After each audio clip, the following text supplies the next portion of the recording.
Hello, my name is Sam Robbins, and welcome to my older adult oral video presentation for Widener University's SW 501 course.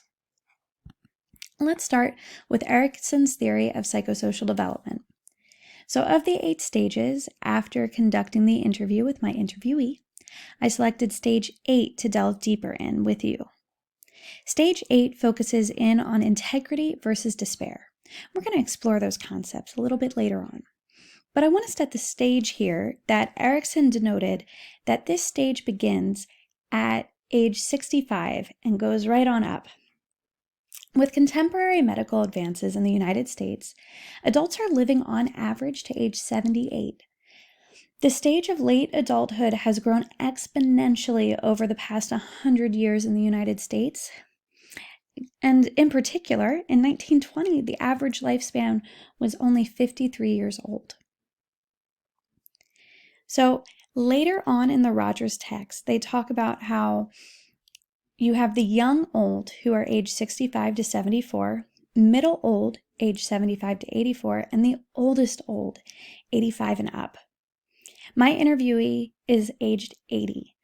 And I'm going to discuss more of the limitations surrounding this theory later on, specifically in relation to that concept of how broad this stage of life can be in today's day and age. Stage 8 is really a time for reflecting back on one's life and seeing what wisdom can be gleaned from the life experiences that have been had. Now, to have integrity, ego integrity, that is, versus despair, when one looks back at their life with satisfaction and generativity, found in stage 7, that individual can feel a sense of well-being and peace. Now, if they look back on their life with regrets, with feelings of uncertainty with how they want to move forward, or what the end of their life will look like, then they may feel that sense of despair and sadness at missed opportunities. Maybe it's interpersonal, maybe it's tangible goals that they never even tried.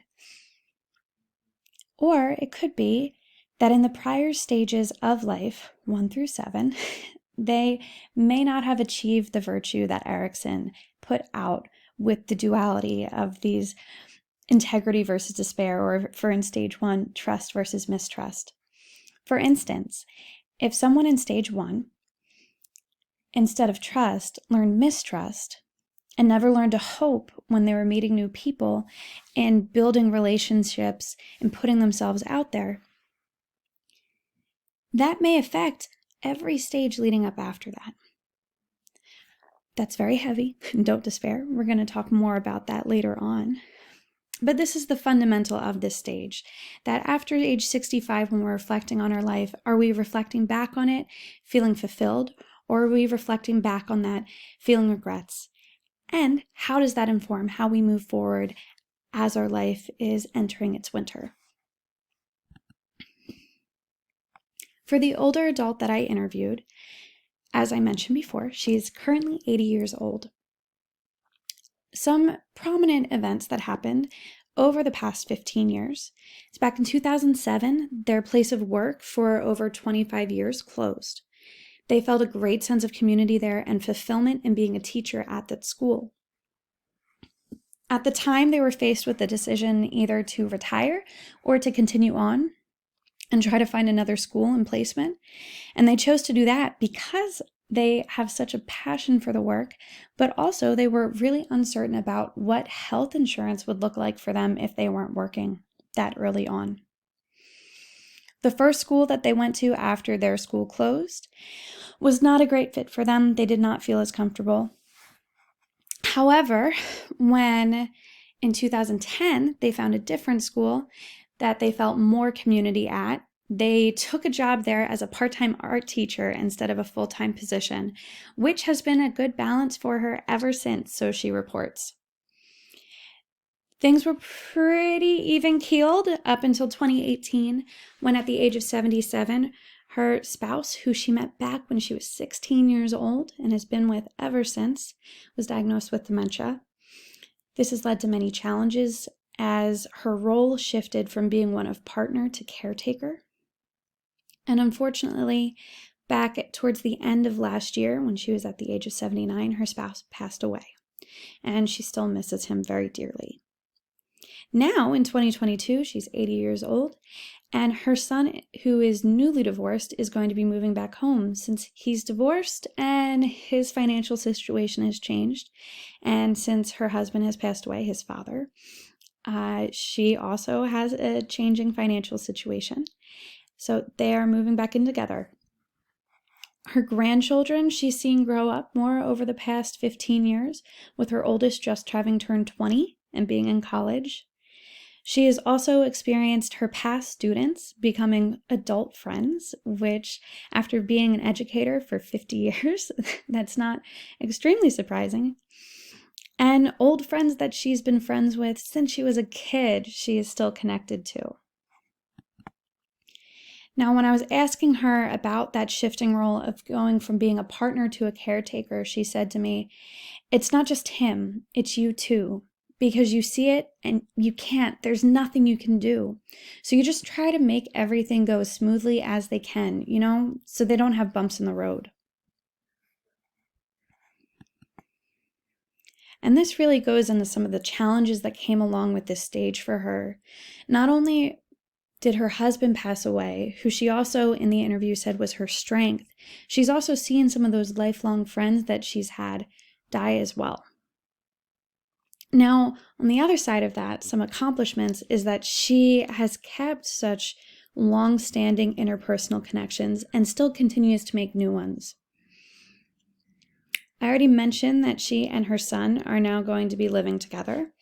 The home that she currently lives in is the same one that her son was raised in, that she and her husband have had for decades. And no one in the family wants to lose that home that is really a center for the family and the community. As she has students still coming and taking art classes at her home, she hosts her friends there regularly and her family. So, because the housing isn't necessarily as affordable as it was because of different bills and insurance and just the current inflative economy that we are in right now, they're moving in together, which is actually something they're looking forward to, spending more time together. Another challenge that she had when she was younger is that her father was not present at all, her biological father. And her mother was a working mom, and when she finished work, she wanted to go out with her friends and hang out with them. So, an accomplishment in her life is somewhat in response to this, that she really wanted to be present for her children and grandchildren and other children who just needed an adult figure in their life that was one full of love and support. And she definitely looks back on her life feeling accomplished in that, as there's so many children that she's not even biologically related to who have grown up with her and spent most of their lives around her and get her support anytime they need to reach out. Another challenge that she's facing right now in older adulthood is that she always wanted to dance and didn't get the opportunity to until she was 35 years old and taking her daughter to dance lessons. But unfortunately now, dance studios are not offering dance classes for 80-year-olds. So she's not dancing as much anymore, but she's still finding other ways to stay physically fit and keep her brain active. Talking more about her greatest accomplishment, she said, "I think not having a dad made me have to prove I was good at as good as everyone else. Then stepdad did believe in me." So when she was 10 years old, her mother remarried and her stepfather came into her life. And she sees this as a big turning point, that different stages prior in her life had a chance of healing because she had a parental figure, and even with her mom still not being as present, her stepfather was always present, and she really calls him dad. She doesn't really call him stepfather when she talks about him. She calls him dad because that's her dad. That's who was there for her growing up. And this leads us into the psychosocial crisis resolution of stage 8. So when you're looking back at your life in retrospect. We were talking about integrity versus despair earlier. And if you feel those regrets and failures, and that's all you look back on when you look back on the life that you've lived, you may start to feel that bitterness and despair and hopelessness. So growing up, she was raised by her Italian immigrant grandparents as Roman Catholic. Now, her religion has been a strength for her in her life because it's been something that she's been able to go back to, and it also always makes her think of walking to church with her grandparents when she was little.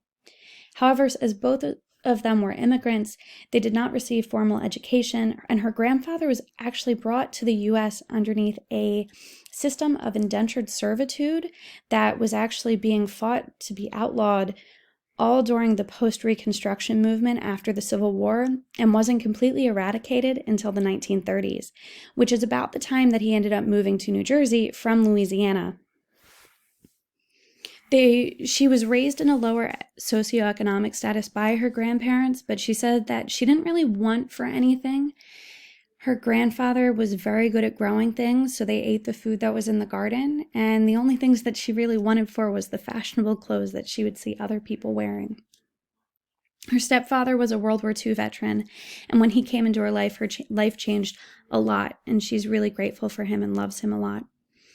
Her family always supported her education, so even though her grandparents didn't get a formal education and couldn't help her with her schoolwork, they were consistently asking her about what she was learning in school. And even her stepfather, as a little girl, told her that if you want to go to college one day, I'm going to help you pay for it. And she ended up paying for it on her own at the time, but she still looks back on that willingness of his to pay for her schooling with a lot of gratitude and love. She also lived through the second, third, and fourth waves of feminism. So when she was growing up, women couldn't run in marathons. Women couldn't have credit cards without their husbands signing off on them. And this kind of brings us to oppression in the psychosocial crisis here, that I asked her what it was like growing up through the civil rights movement, through different women's lib movements. And she said, I did what I wanted and I let them try to tell me no. Which I love the optimism that she has looking back on it. She's always been a very optimistic person, and she's always been excited about the future and new things to come. And I can see her being younger and moving through life that way, that, if she wanted something, she wanted to be a teacher. Yeah, I'm going to hop on a train and get myself to my college if I have to. And to put you into perspective there on what she was experiencing when she was younger, I did put an ad from the 1950s on here that says, "You mean a woman can open it?" Meaning that the twist-off cap would be easy enough for a woman to open it. Some of the other ads from that era can be very problematic, but I wanted to include something there to kind of show what she grew up through. Another form of oppression that she's experiencing at this stage in life is different forms of ageism. People may treat older adults differently. Even the term old, different people who are in later stages of life have told me that when they hear the word old, it just makes them feel sad and weighed down. They may not look at themselves as being old, so it's funny when they hear younger people say that to them.